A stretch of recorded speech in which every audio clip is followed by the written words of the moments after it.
Y si ustedes se dan cuenta, yo lo coloqué aquí en la lámina, este capítulo de hoy termina con un versículo clave, termina con algo que a mí me encanta, y es esta frase o esta parte del versículo en el 39, porque son 39 versículos, termina: no abandonaremos la casa de nuestro Dios. No abandonaremos la casa de nuestro Dios. Y termina con un compromiso, termina con una declaración. Y es que para nosotros hacer un compromiso con Dios, nosotros necesitamos prepararnos. Así que por eso, vamos a continuar aquí en la presentación. Si usted se da cuenta, usted ve el contexto de este capítulo 10.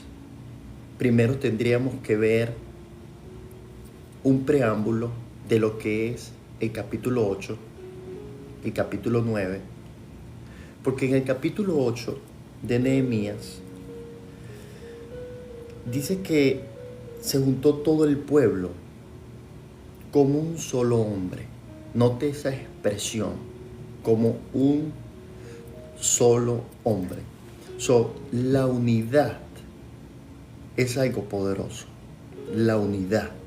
Dice que como un solo hombre se juntó todo el pueblo.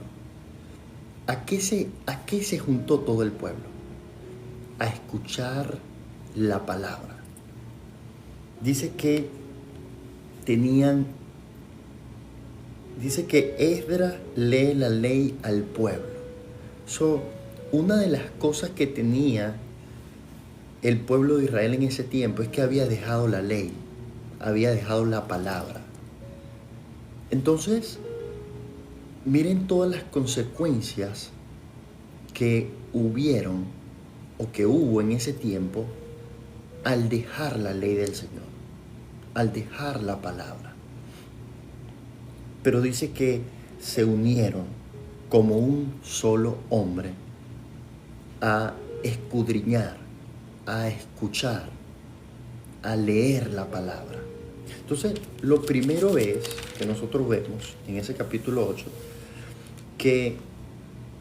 y fíjense el versículo 6, bendijo entonces Esdras a Jehová, Dios grande, y todo el pueblo respondió amén, amén, alzando sus manos, y se humillaron y adoraron a Jehová inclinados a tierra.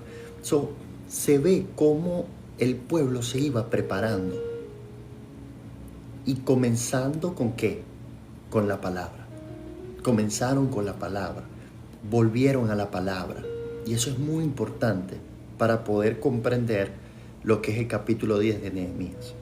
Ahora, luego que la palabra estaba cimentada, luego que ellos se volvieron a la palabra de una manera especial, como dice el Salmos capítulo 1, dice que nos deleitemos en la palabra, que nos deleitemos, porque si nos deleitamos vamos a ser como ese árbol plantado en corrientes de agua, que da su fruto a su tiempo y su hoja no cae. Amén. Así que necesitamos volvernos a escuchar, a prestar atención a lo que Dios está hablando, a lo que Dios nos quiere hablar a cada uno de nosotros. Así que Nehemías capítulo 9, pasamos a 9, entonces el pueblo escucha. Ahora viene una segunda dimensión. La siguiente dimensión es el pueblo confiesa sus pecados. Y esto es importante porque para que puedas confesar tus pecados tiene que haber un arrepentimiento, tiene que haber una convicción de pecado. Eso lo hace el Espíritu Santo a través de la palabra. Por lo tanto, el pueblo se fue preparando y usted ve cómo ahora ya Esdras no va a leer la ley. Ahora Esdras confiesa los pecados de Israel.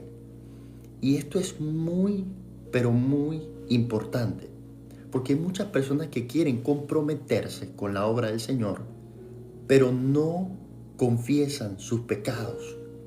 Entonces, por lo tanto, no hay una simiente estable, no va a permanecer. Lo que nos hace permanecer en el Señor es el compromiso. Pero antes del compromiso debe haber un arrepentimiento, debe haber una confesión de pecado. Si no hay confesión de pecado, el pueblo se desvía. El pueblo vuelve al origen, vuelve a la raíz. Por eso debemos asegurarnos que la raíz, que la simiente, estamos sobre la roca, no estamos sobre la arena. Porque si estamos sobre la arena nos vamos a tambalear. Pero si estamos sobre la roca, que es Cristo, vamos a mantenernos firmes. Y eso es escuchar la palabra, que se asiente en nuestro corazón, y cuando llegue a nuestro corazón sacar toda suciedad, todo pecado, despojarnos de todo peso del pecado. Entonces, es muy importante seguir estos 3 pasos.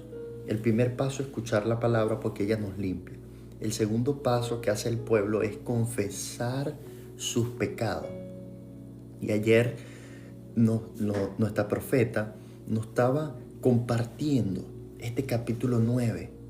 Y mientras ella ministraba, ella era quebrantada. ¿Por qué? Porque es un capítulo que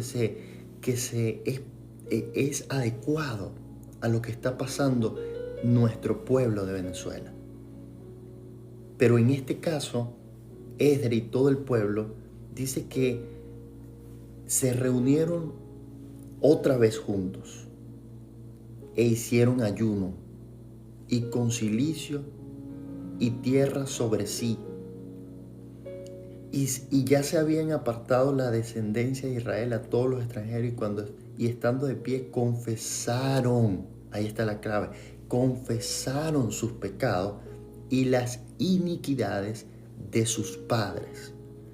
Y confesaron las iniquidades de sus padres. Fíjate lo que yo estoy recibiendo acá. Yo me estoy dejando dirigir en este caso. Y esta parte de iniquidad, solamente hago un paréntesis aquí, me hizo referencia a Isaías. Vaya conmigo ahí, a Isaías 59. Isaías 59 es una palabra demasiado poderosa. Porque mire cómo dice. Voy a leer solamente el versículo 1 y 2 para que usted vea lo importante que es confesar nuestros pecados. Lo importante de nosotros volvernos verdaderamente desde nuestros corazones al Señor. Isaías 59. He aquí que no se ha acortado la mano de Jehová para salvar. ¿Qué dice? No se ha cortado la mano de Jehová para salvar a Venezuela. No se ha cortado la mano del Señor para salvar tu casa, para salvar tu familia, para salvar tu matrimonio, para salvar todo lo que tú tienes, todas esas cosas que tú andas pidiéndole al Señor. No se ha cortado su mano, familia. Mire cómo dice, ni se ha agravado su oído para oír. Si alguien escucha, escúcheme bien, si alguien escucha, es Dios. Si alguien escucha, es Dios. Nosotros a veces escuchamos por escuchar. No le prestamos atención a la palabra. Entonces queremos ser transformados, pero no prestamos atención a la ley de Dios, a la palabra de Dios. Entonces Dios no tiene cómo trabajar. Entonces fíjense el versículo 2 de Isaías 59, que se relaciona con Esdras capítulo 9. Mire cómo dice, pero, hay un pero ahí. Yo cada vez que en la palabra yo veo un pero, yo me detengo. Porque el pero lo que quiere decir, todo lo anterior estuvo bien, pero falta algo. Todo lo anterior, el Señor va a hacer su parte, el Señor va a escucharte atentamente, el Señor no se le apartó su mano, el Señor te quiere bendecir, pero presta atención cuando usted escuche, un pero en la palabra. Dice, vuestras iniquidades. Esto lo está hablando el profeta Isaías a través del Señor al pueblo. Y dice, pero vuestras iniquidades. Ahora, esa palabra iniquidad es torcerse. La palabra iniquidad significa torcerse. Evidentemente, el pueblo de Israel siempre se estaba torciendo. Siempre estaba agarrando un camino diferente a lo que Dios marcaba. Y se parece hoy a la realidad del mundo. La mayoría de las personas van en una dirección contraria. Van como ovejas sin pastor. Van desviados. Están ciegos. No comprenden. Entonces, ¿qué pasa? Que aquí le está diciendo que vuestras iniquidades, me encanta esto porque esto tiene demasiada profundidad. Dicen, han hecho división. Mire eso, familia. Han hecho división entre vosotros y vuestro Dios.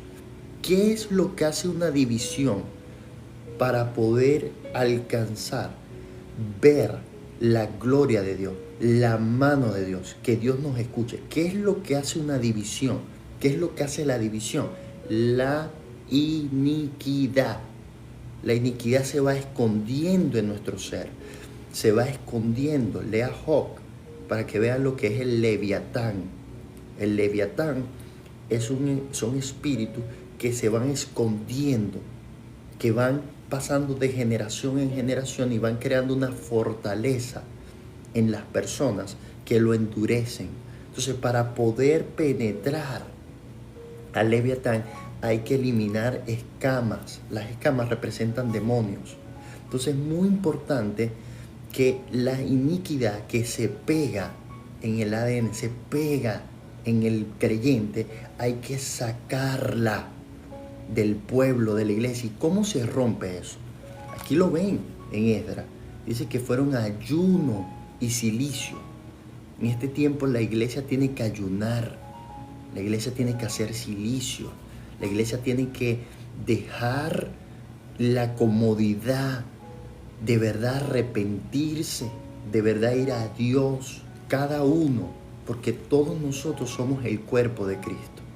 Cada uno de nosotros necesitamos ir a Dios, arrepentirnos. Cada uno individualmente sabe de qué debe arrepentirse. Debes revisarte a ti mismo, Timoteo. Debes cuidarte de ti mismo, de la doctrina. Pablo se lo decía a Timoteo. Esto es algo que es individual, que cada uno debe hacer, pero luego como pueblo deben hacerlo. Entonces, la palabra es la primera simiente. El primer nivel es la palabra. La palabra da la apertura a sanar, a liberar, a comenzar a sanarnos esas heridas emocionales, las crisis, los problemas, las dificultades. Todo está en la palabra. Entonces la palabra comienza a preparar ese camino, prepararnos. ¿Para qué? Para el siguiente nivel, que el siguiente nivel es confesión. El pueblo debía confesar los pecados. Y me encanta el capítulo 9 porque ellos comienzan a hacer, si usted quiere conocer la historia bíblica, léase Nehemías 9, léalo, medítelo, porque ahí en Nehemías 9, aquí el escritor comienza a describir cómo Esdras y el pueblo, los levitas, los sacerdotes se ponen de pie y comienzan a confesar los pecados y comienzan a leer la palabra y comienzan a adorar a Dios. Fíjese, el versículo 3 del capítulo 9 dice, y la cuarta parte del día, ellos todo el día estaban en ayuno, en oración, en vigilia, estaban allí en silicio. Y dice, y la cuarta parte, después de leer la palabra y estar adorando, dice, confesaron sus pecados y adoraron a Dios. Y comenzaron, dijeron los levitas, varios levitas y varios sacerdotes comenzaron a comenzar como se debe orar. desde el versículo 6 nos indica cómo debemos orar, cómo debemos arrepentirnos. Es traer a memoria todo lo que Dios ha hecho por nosotros, todo lo que Dios ha estado haciendo en nuestras vidas. Y dice que ellos comenzaron a hablar. Dice, mira cómo comienza: tú solo eres Jehová, tú hiciste los cielos con todo su ejército, la tierra y todo lo que está en ella. Es reconocer quién es Dios, es reconocer lo que Dios ha hecho en nuestras vidas. Y comienza ellos a hacer un recuento. Me encanta porque comienza desde el inicio. Por eso le digo, si quiere conocer la Biblia, si quiere conocer la historia bíblica, léase Nehemías capítulo 9. Porque en esa confesión, ellos primero comienzan como Salomón. Salomón cuando estuvo en la parte de la consagración del templo, él comienza a hacer un recuento. Y usted se va a dar cuenta que usted va a llegar a 2 de Crónicas 7:14, pero en 2 de Crónicas capítulo 6, lee el capítulo anterior, te vas a dar cuenta cómo Salomón comenzó a orar. Y comenzó a orar como en Esdras, como estos levitas, trayendo la palabra, recordando lo que Dios había hecho por ellos. Por tanto, ¿cuántas cosas, iglesia, Dios ha hecho por nosotros? Recordemos todo lo bueno que Dios ha hecho por nosotros. Sobre todo en los tiempos de crisis, en los tiempos de dificultad, necesitamos recordar lo que Dios ha hecho por nosotros. Pero también necesitamos reconocer la misericordia de Dios, que si nosotros nos arrepentimos, si nosotros nos volvemos a Dios, Él nos va a perdonar, Él nos va a sanar la tierra. Así que ellos hicieron lo pertinente, se volvieron a la palabra y comenzaron a confesar los pecados. Entonces, cuando ellos confiesan los pecados y ven las consecuencias, presta atención aquí que voy a entrar al capítulo 10. Cuando ellos confiesan sus pecados y comienzan a describir cuáles eran las consecuencias por las cuales el pueblo estaba así, la ciudad estaba así, el territorio estaba tomado por el enemigo, se dieron cuenta que era simplemente por el pecado del pueblo, por lo que el pueblo había hecho. El pueblo estaba en pecado, el pueblo se volvía a dioses paganos, el pueblo era idólatra, el pueblo tenía cultura pagana, el pueblo estaba desviado, totalmente ciego, porque lo que alumbra, como dice Salmo 119, lo que alumbra nuestro camino es la palabra del Señor. Entonces, al estar alejado de la palabra del Señor, no estaba alumbrado el entendimiento, no había sensibilidad, no había discernimiento. Entonces la palabra era la única fuente, era la única vía que pudiera abrir los ojos espirituales. ¿Recuerdan aquellos hombres camino de Emaús? ¿Cómo se le abrieron sus ojos espirituales? Cuando escucharon a Jesús. Porque escuchar a Jesús pareciese que no está pasando nada. Pero cada vez que tú estás escuchando la palabra atentamente, comprendiendo, entendiendo que estás leyendo la palabra de Dios, estás leyendo lo que fue inspirado por Dios, que no estás leyendo solamente letra, porque la letra mata, no es la letra, es espíritu. Mis palabras son vida y son espíritu. Entonces, cuando leemos con esa clase de entendimiento, bajo la dirección del Espíritu Santo, la palabra ya no comienza a ser una liturgia, no comienza a ser algo que nosotros nos dormimos, no, es algo que se revela, es agua viva, son los ríos de agua viva que profetizó Jesús que viviríamos nosotros. Agua viva, es vida, es eso que no vamos a tener ningún tipo de necesidad de beber agua en el pozo como la mujer samaritana, que tenía que ir todas las mañanas a buscar agua. Jesús promete que si nosotros nos metemos en el río de Dios, en el río de la palabra, no vamos a tener necesidad de eso. Así que cuando ellos se dan cuenta, mire el versículo 37 del capítulo 9, mire cómo dice: y se multiplica su fruto para los reyes que has puesto sobre nosotros por nuestros pecados. Ellos reconocen que por causa de todo lo que ellos se habían apartado, las consecuencias estaban allí. Así que dice: quienes le enseñaron a nuestros cuerpos y sobre nuestros ganados, conforme a su voluntad, y estamos en grande angustia. Resalte eso, iglesia. Mire ese versículo 37 del capítulo 9 para introducir el 10. Dice: conforme a su voluntad, y estamos en grande angustia.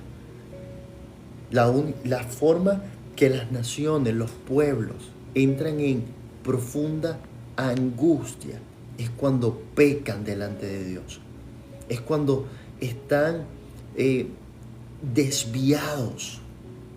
Entonces hay que prestarle mucha, pero mucha atención a esto. Y ellos descubrieron la clave: confesar los pecados. Ahora mire el versículo 38, cómo concluye este capítulo 9 y nos introduce al 10. Porque el 10, entonces ya el pueblo escucha la palabra, confiesa los pecados y ahora viene el siguiente nivel: responde con compromiso, se comprometen. No solamente es leerlo, no solamente es confesarlo, no, nos comprometemos. Por eso les decía que este capítulo 10 termina: no vamos a descuidar la casa de Dios. Por eso yo bendigo a cada intercesor, yo bendigo a cada líder, a cada pastor. Son preciosos, son Dios. Por eso cuando nosotros vemos una persona que critica, que está hablando, que está murmurando de un hombre de Dios, no tiene entendimiento de lo que representa servirle a Dios. Porque esto de los compromisos, son hombres de valor. Mire el versículo 38. A causa pues de todo esto, ¿de qué esto? De los pecados, de las consecuencias que hemos tenido, de cómo ha estado el pueblo, de nos hemos desviado y tú nos has alcanzado, Señor. Nosotros hacemos fiel promesa, resalte eso. Versículo 38 del capítulo 9 dice: hacemos fiel promesa, no cualquier promesa, promesa fiel, porque hay muchos que se comprometen pero no cumplen. ¿Aló? Es muy importante esto, dice fiel promesa. Y dice: y la escribimos. No solamente queda en palabra, porque muchas veces la palabra se la lleva el viento. No. La vamos a escribir. Abra sus oídos espirituales a este capítulo que vamos a entrar. Dice: firmada por nuestros príncipes. No solamente la escriben, no, la vamos a firmar. Recuerden que la firma es lo que establece, es el sello. Sin firma, te puede entregar un documento, eso no tiene validez. Tiene que venir la firma del remitente. Por eso dice: firmada por nuestros príncipes, por nuestros levitas y por nuestros sacerdotes. Pero aquí hay algo que quiero que resalte, iglesia. Aquí están nombrando 3 niveles. Ahora van a ver en el capítulo 10 cómo no solamente esos 3 niveles se comprometieron. Ellos no incluyeron aquí al pueblo. Ellos no incluyeron aquí a otras personas que estaban fuera de esa cobertura, sino que ellos solamente establecieron: príncipes vamos a firmar, levitas vamos a firmar y sacerdotes vamos a firmar, pero no incluyeron al pueblo. Pero usted va a ver en el capítulo 10, solamente me paso un poquito, si usted ve el versículo 28, del capítulo 10, usted va a ver que dice: y al resto del pueblo. Esto ya es una dimensión más poderosa. Cuando el pueblo ve que sus gobernantes, que sus príncipes, que ese hombre que está a la cabeza, que tienen niveles de autoridad, se vuelven a Dios, ¿qué cree usted que va a pasar? El pueblo se va a volver a Dios. Y ese ha sido el problema, y es el problema que existe en las naciones. Cuando el gobernante, cuando las autoridades no se vuelven genuinamente a Dios, el pueblo le cuesta, porque no hay una línea directa, no hay una dirección divina. ¿Ves? Y esa es la diferencia que está pasando en los países y en las naciones, donde el gobernante por lo menos tiene un temor de Dios, por lo menos tiene habla un solo lenguaje, no es un doble lenguaje, ¿sí? De que es Dios primeramente.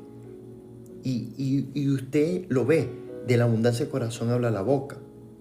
Y cada uno de nosotros tenemos el Espíritu Santo para discernir, para pesar, para ver el espíritu de esa persona, de ese gobernante. Y entonces en el capítulo, aquí vemos que en el capítulo 10, entonces en el capítulo 10, del versículo 1 al versículo 27, vemos un compromiso. Vemos que ellos dicen, vamos a firmar, vamos a escribir este pacto, vamos a comprometernos. Entonces, aquí vemos que el compromiso comienza primeramente con los líderes. El primero que firma, mira lo que dice, los que firmaron fueron. ¿Quién aparece primero? Colócamelo en el chat. Nehemías. Nehemías como gobernador comienza de primero, es nombrado, porque los líderes son los que dan el ejemplo. Usted quiere que su familia sea bendecida, sea sana, sea salva, comienza por ti, porque dice, mi casa y yo, dice Josué, serviremos a Jehová. Los líderes se incluyen. Los líderes son los que marcan una pauta, son los que dan el ejemplo, familia. Muy importante de esto. Dice, Nehemías firma primero. Y esto es algo muy, pero muy importante. Y luego usted va a ver que se nombra desde el versículo 1 del capítulo 10. Se nombra a quienes, a los levitas, a los jefes del pueblo. Los que tienen autoridad deben dar el ejemplo, familia. Los que tienen autoridad, usted como papá, usted como hijo, usted siempre va a tener un nivel de autoridad. Usted antes de ver a otro, usted debe verse primero. Usted debe ser el primero que da el ejemplo. ¿Ve? Mira que si alguien está firme, mira que no caiga. Usted tiene que estar firme con los principios, revisarse. Lo hemos aprendido aquí con nuestro arzobispo. Revisarnos, escanearnos, hacer un escáner, hacer una evaluación. ¿Ves? ¿Y dónde se logra eso? En la oración privada, en la oración de intimidad con Dios. Salmo 51. Examíname, oh Dios, busca dentro de mí, abre mis ojos espirituales, muéstrame el camino, muéstrame mis pecados, límpiame, no apartes de mí tu Santo Espíritu. Salmo 51 es un salmo poderoso para nosotros descubrir que estamos bien o que estamos mal, ser transparente, porque Él ama la intimidad, Él ama lo íntimo. Él ama que tú seas transparente, que no haya hipocresía, que no haya dobles tintas, que no haya doble ánimo delante de Dios. No. Vamos delante de Dios con transparencia los líderes. Así que el liderazgo espiritual se modela antes de exigirlo. Primero Jesús hacía, ¿ves? Lucas capítulo 1 dice, primero Jesús, de las cosas que Jesús comenzó a hacer y enseñar. Ese es el modelo de Jesús. El modelo de Jesús por eso tuvo tanto éxito y siempre lo ha tenido nuestro Señor. ¿Por qué? Porque Él primero hizo y después enseñó. Entonces a veces queremos primero ponerle cosas al pueblo, ponerle cosas a las personas, pero nosotros mismos no lo hacemos. Asegúrese primero que usted primero pase esa prueba. Usted primero sea el ejemplo. Amén. Y luego el pueblo lo va a seguir. Su hijo lo va a seguir. La esposa lo va a seguir. ¿Cuánto dan gloria al Señor? Te van a seguir. Pero primero comienza contigo. Así que vemos que hasta el versículo 27 vemos todos los sacerdotes, vemos los levitas.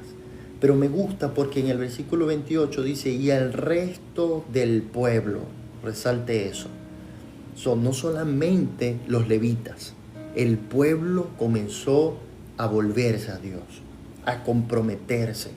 Dice los sacerdotes, levitas, porteros, cantores, los sirvientes del templo y todos los que se habían apartado de los pueblos de las tierras a la ley de Dios, con sus mujeres, sus hijos e hijas, todo el que tenía, quiero que resalte esto por favor, versículo 28 del capítulo 10, dice, todo el que tenía comprensión y discernimiento. Cada vez que tú te comprometes con Dios, es un lenguaje, estás comprendiendo el llamado, estás discerniendo lo que Dios quiere hacer contigo. Entonces dice el 29, dice, reunieron con sus hermanos y sus principales para protestar y jurar. Mire a qué nivel llegó este pueblo. Jurar que andarían en la ley de Dios. Y es que esto es clave. La única forma que tú te mantengas firme, convencido, caminando en el Señor sin mirar atrás, sin mirar atrás, es que tú te comprometas y tú lo determines, que tú no vuelves atrás, que tú vas adelante. Amén. Tienes que determinarlo. Seguimos aquí, fíjense. Miren esto maravilloso. No solamente los que estaban en autoridad decidieron, sino todo el pueblo decidió obedecer. Esto es lo que tiene que pasar en Venezuela, lo que tiene que pasar en las naciones, lo que tiene que pasar en tu familia. No solamente tú como sacerdote, no solamente tu mujer, no solamente tú joven, no, que sean tus compañeros de estudio también que decidan obedecer, que sea todo tu entorno, porque el líder influencia a su entorno. Cuando un buen líder es un ejemplo, la gente lo va a seguir para lo bueno o para lo malo. Si en este caso el pueblo, hombres y mujeres, todos los que podían comprender, se unieron al pacto. Nadie quedó por fuera de este compromiso. Entonces, el pueblo se comprometió también a caminar conforme a la ley de Dios. Y esto es muy importante, que se comprometieron a cumplir la ley, porque ya se habían apartado muchísimo y habían tenido consecuencias. Así que miren por ejemplo, si nosotros seguimos más adelante del capítulo y seguimos leyendo, este capítulo es maravilloso. El pueblo se separó de las costumbres paganas. No era un aislamiento social, sino una consagración espiritual. Apartarse del pecado para obedecer la palabra. Entonces nosotros necesitamos apartarnos de toda influencia de que nos puede enfriar nuestra relación con Dios. Todo lo que nos separe de Dios, todo lo que nos quite la vida de Dios, debemos despojarnos de eso, debemos desalojarlo de nuestra vida. todo desánimo, todo lo que no venga de Dios, todo lo que desanime, hay que sacarlo. Mira lo que dice, si ven el versículo 31, dice, asimismo, que si los pueblos de la tierra trajesen a vender mercaderías y comestible en el día de reposo, en otras palabras, estamos en el día de reposo, pero hay pueblos, hay personas que quieren venir a distraernos.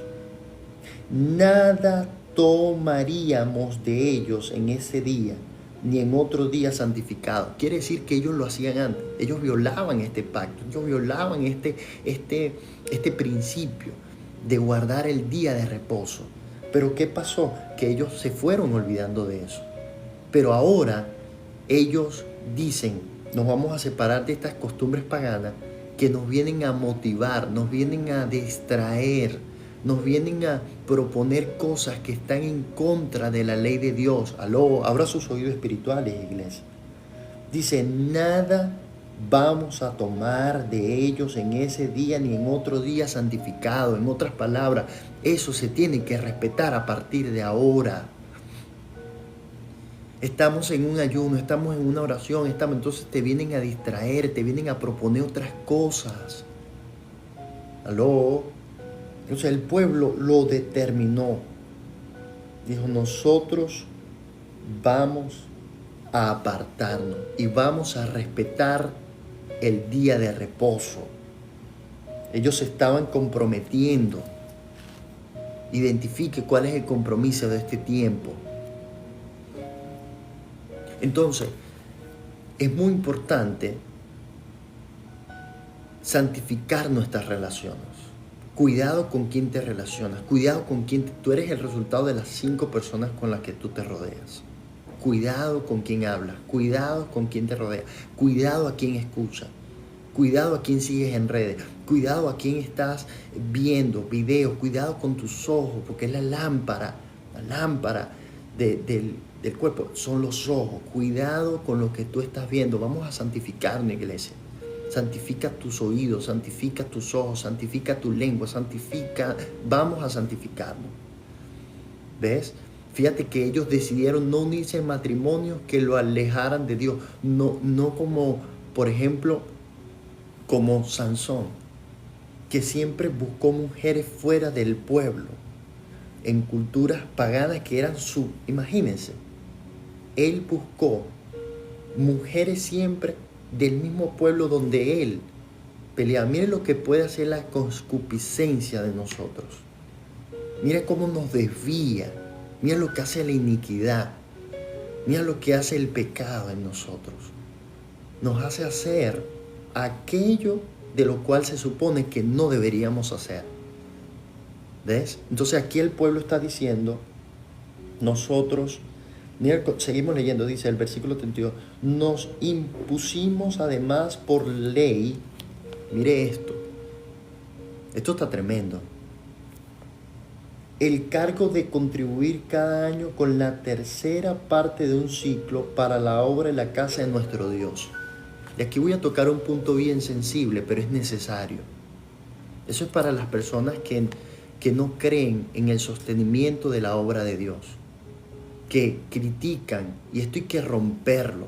Eso ha sido una malicia, eso ha sido algo que el enemigo ha puesto y ha usado a personas para poner cosas y decir, no, que los pastores, que los líderes, que hablan de ofrendas, que hablan de diezmo, que hablan de esto, que hablan de aquello, que el dinero y todo. No, ya va, disculpa. Ellos mismos aquí, en el versículo 32, ellos dicen, nos impusimos además por ley. Ellos lo decidieron. El cargo de contribuir cada año con la tercera parte de un ciclo para la obra de la casa de nuestro Dios. Por eso mire lo que estoy recibiendo. Dice, si una persona no sabe cuidar su casa, es en Timoteo, que Pablo se lo dice a Timoteo, si una persona no sabe administrar su casa, no sabe proveer a lo suyo, no sabe cómo va a prestar atención a la casa de Dios. Cuando yo escucho una persona que critica las cosas divinas, como es ofrendar a Dios, que está desde el principio, desde el Génesis, esa persona ya me está mostrando su casa, me está mostrando su vida. ¿Por qué? Porque el reflejo de tu servicio a Dios es tu intimidad en tu casa, en tu familia. Entonces, ¿qué pasa? Que cuando aquellos están diciendo, son personas que están diciendo, yo voy a contribuir cada año ¿a qué? A que la obra, la casa de Dios continúe. Porque ¿quién entonces se va a hacer cargo? Si yo te pregunto algo, ¿quién se hace cargo en tu casa de las cosas que hacen falta? De la comida, de limpiarla, de mantenerla, del orden. Eres tú, ¿cierto? Entonces, si cada persona, cada creyente piensa como muchos que andan criticando y diciendo en la red que las ofrendas, los diezmos y la iglesia entonces, ¿quién se va a encargar de la obra de Dios? Porque esto es por fe. ¿Quién se encarga de eso, iglesia? Somos nosotros. Cada persona. Dios toca nuestros corazones. Dios nos bendice. Y nos quiere que seamos fieles en lo poco para Él ponernos en lo mucho. Mira cuánta necesidad hay en este momento. Y la iglesia está respondiendo. Le damos gloria a Dios que cada contribución para los hermanos que están necesitando es lo que el Señor quiere, que en la casa haya pan, que en la casa haya alimento, que en la casa de Dios sea una solución. Mire para qué dice, para el plan de la proposición, para la ofrenda continua, para el holocausto continuo, los días de reposo. ¿Por qué? Porque se había descuidado. Ellos se habían olvidado, se habían desentendido, solamente era en sus casas, pero la casa de Dios estaba descuidada. No, tiene que haber un equilibrio. Eso te da prosperidad, bendición. Atender a las cosas del templo. Habla con tu pastor, con tu líder. Pastor, ¿qué necesita? Tú le has preguntado a tu pastor, a tu líder, cómo se siente. Si tiene comida para su casa, si tiene... Tenemos, iglesia, que prestarle atención a nuestros pastores, a nuestros líderes. Si usted es un líder, honra a su pastor, bendígalo, cuídelo. A la obra, a la casa, ¿qué falta en la casa de Dios? Vamos a embellecerla, vamos a ponerla bonita, vamos a servir con amor. Amén. Así que eso es muy importante que nosotros podamos hacer eso. Mira el versículo 35, estoy terminando con este capítulo. Dice que cada año traeríamos a la casa de Jehová las primicias de nuestra tierra y las primicias del fruto de todo árbol. Ellos se comprometieron, iglesia. Se comprometieron a sustentar, a bendecir. Ese compromiso no era solamente de boca, no solamente era firmarlo, no. Ellos decían, vamos a estar aquí, vamos a ayudar a que la casa de Dios pueda gobernarse, pueda estar bien. Guardar en el día de reposo, respetar el año sabático, contribuir con el templo. No solamente era una adoración con la generosidad, porque la adoración verdadera también se expresa mediante la generosidad. ¿Cuán generosos somos? Cuando somos generosos, expresa tu generosidad. ¿Ves? Por eso David no dudaba en ofrendar. Abraham no dudaba en ofrendar.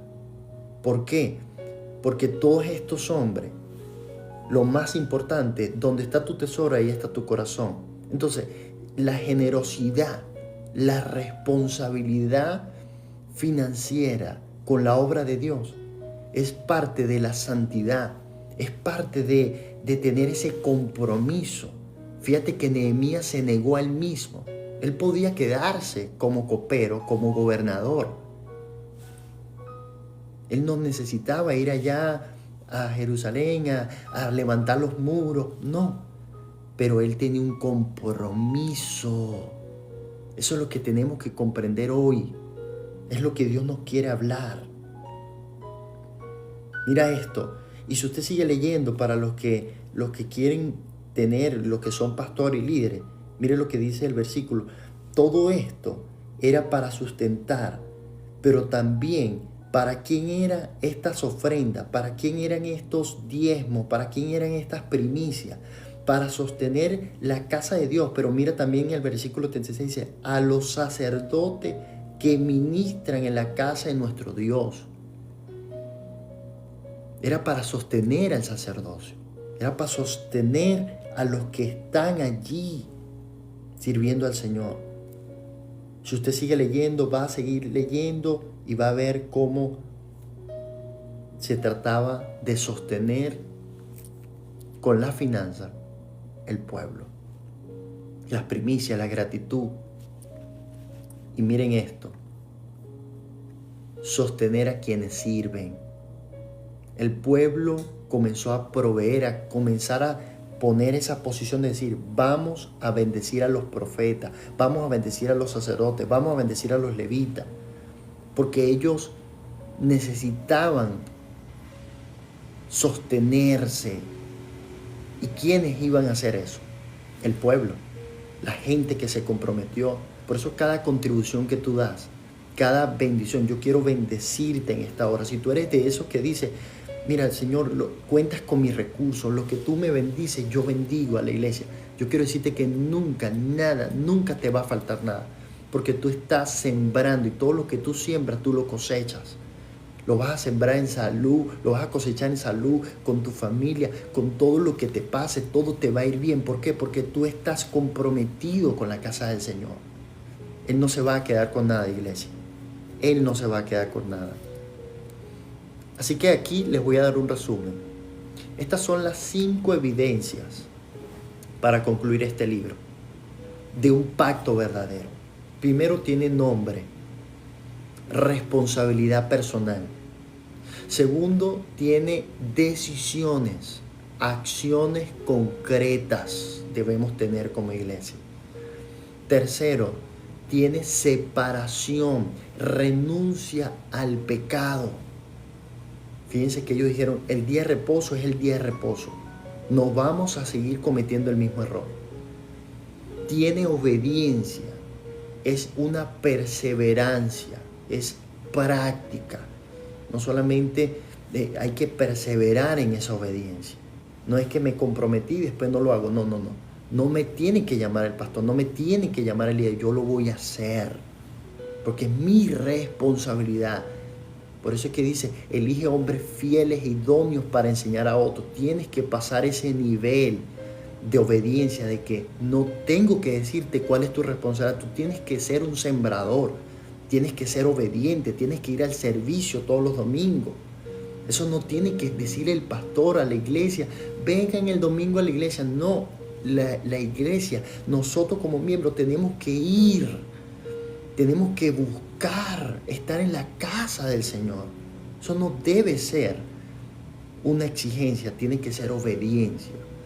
Y finalmente tiene generosidad, tiene compromiso con la obra de Dios. Entonces el pacto verdadero lo vemos en Nehemías capítulo 10. Conclusión, este capítulo confesaron sus pecados en el capítulo 9 y en el capítulo 10 se comprometieron con obediencia y la confesión produjo obediencia. Adelante, Pastora Francia.